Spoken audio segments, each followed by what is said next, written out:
آج ہم آپ کو بتائیں گے کہ کون سے ملک کا ڈیجیٹل نومیڈ ویزا بہترین ہے، لیکن اس سے پہلے یہ جان لیں کہ ڈیجیٹل نومیڈ ویزا ہوتا کیا ہے۔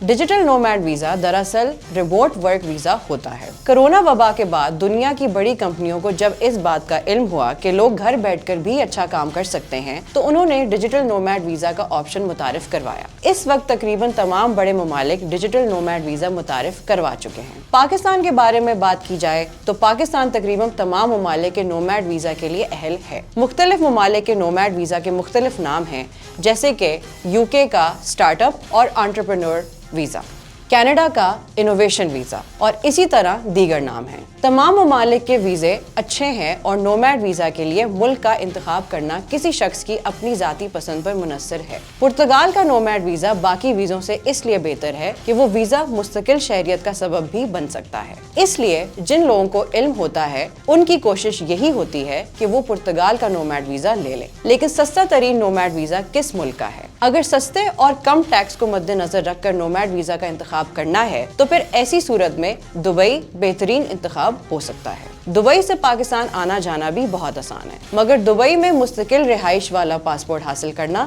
قریب ناممکن ہے۔ اس کے مقابلے میں یورپ کے ڈیجیٹل نومیڈ ویزا کا فائدہ یہ ہے کہ 5 سال بعد آپ مستقل رہائش کے قابل ہو جاتے ہیں، لیکن وہاں ٹیکس نسبتاً زیادہ ہے جبکہ رہائشی اخراجات بھی زیادہ ہیں۔ اس کے علاوہ پاکستان آنے جانے کے لیے زیادہ وقت اور ہوائی سفر بھی کافی مہنگا ہے، جبکہ پرتگال کا نومیڈ ویزا لینے کا سب سے بڑا فائدہ یہ ہے کہ یہاں آپ اپنی پسند کے مطابق زندگی ایک اچھے بجٹ میں گزار سکتے ہیں۔ اس کے علاوہ پرتگال کا نومیڈ ویزا اس لیے بھی بہت اچھا ہے کہ کچھ عرصے بعد آپ کو وہاں کی رہائش مل سکتی ہے۔